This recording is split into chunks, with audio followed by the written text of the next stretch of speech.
Hola, ¿cómo están?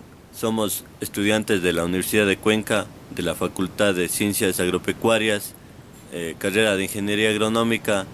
Nuestro grupo está integrado por Freddy Valdés, Brian San Martín y mi persona, Rubén Morquecho. Hoy le vamos a presentar el tema sobre apertura y cierre de los estomas.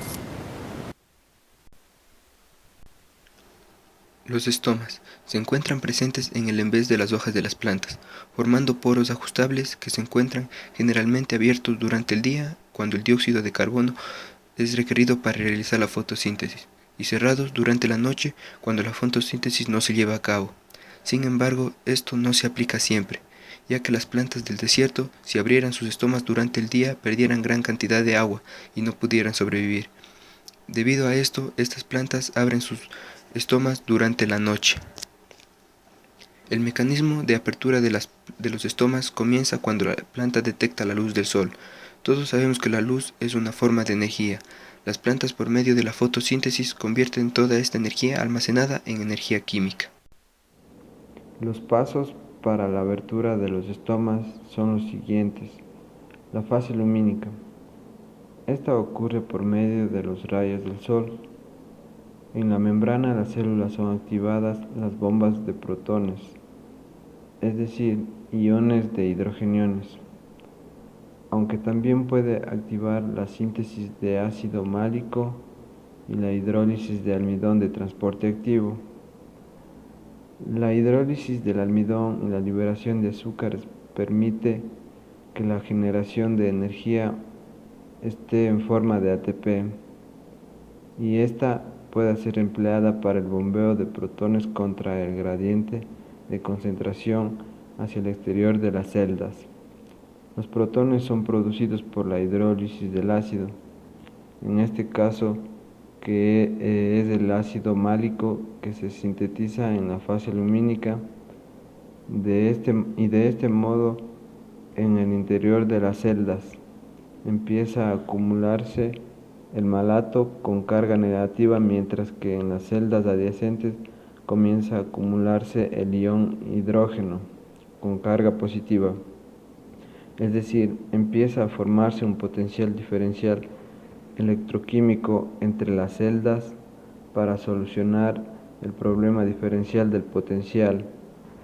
Las celdas adyacentes empiezan a enviar a las celdas oclusivas grandes cantidades de iones de potasio con cargas positivas.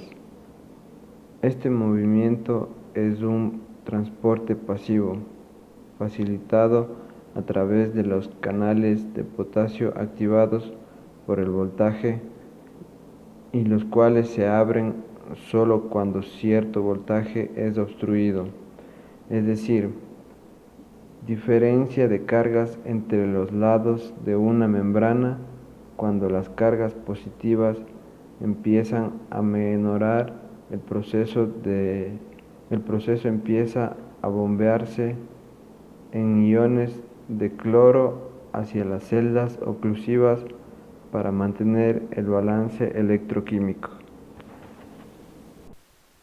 Luego ocurre un proceso de ósmosis.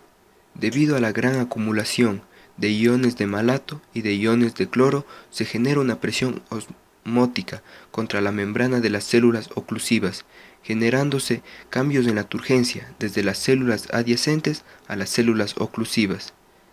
Se abre el estoma. Este proceso de apertura se debe a unas pantas de celulosa que tienen células oclusivas y provoca la expansión longitudinal de las mismas, y ahí los gases entran o salen a través del ostiolo. Cuando las células oclusivas pierden agua, es decir, disminuye la presión interna de las células oclusivas que se relajan, se cierra el ostiolo. En otras palabras, cuando el agua se mueve al interior de las células, éstas se inflan y adquieren un tono rígido y se doblan en su forma de poro. Cuando el agua deja la célula, éstas colapsan y se cierran los poros.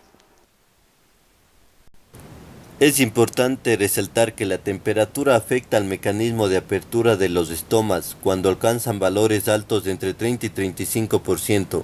La humedad también es muy importante. Las plantas que crecen en bosques húmedos donde la humedad es generalmente alta tienen hojas grandes y exuberantes. ya que su principal problema es la obtención de luz, no la pérdida de agua.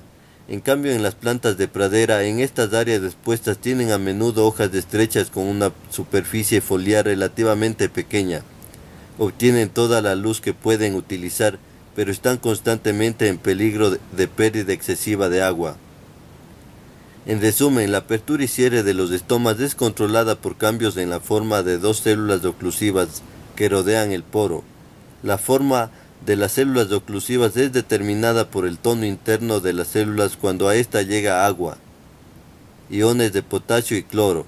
El estoma se abre y permite el intercambio de gases, pero cuando las células se vuelven flácidas, es decir, pierden agua, el estoma se cierra.